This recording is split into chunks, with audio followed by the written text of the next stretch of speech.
వృశ్చిక రాశి వారికి ఈ వారంలో శుభ ఫలితాలు ఎలా ఉన్నాయండి? జన్మరాశిలో శని సంచారం జరుగుతోంది. 2 గ్రహాలు సహకరిస్తున్నాయి.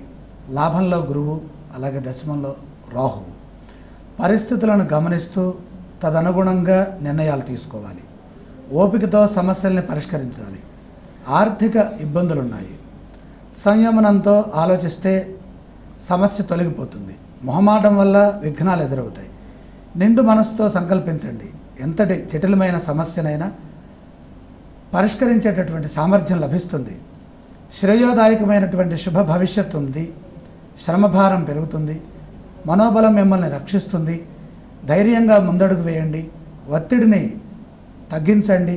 ముఖ్య కార్యాలను కొంతకాలం వాయిదా వేయటం లేదా జాగ్రత్తగా ఆలోచించి నిర్ణయాలు తీసుకోవటం మంచిది. ఈ రాశి వారు పఠించవలసిన స్తోత్రాలు ఏవండి? గౌరీకి సంబంధించినటువంటి స్తోత్రాలు, లలితా సహస్రనామ స్తోత్రం, ఇవి చాలా సత్ఫలితాలను ఇస్తాయి. ఆలయ సందర్శన క్రమంలో ఏ దేవీ దేవతలను దర్శిస్తే మంచిదంటారు? శివ సందర్శనం వల్ల శక్తి పెరుగుతుంది. ఈ రాశి వారు చేయవలసిన దానాలు ఏవండి? బొబ్బర్లు ఆవులకు పెట్టడం ద్వారా ఉత్తమ ఫలితం సిద్ధిస్తుంది.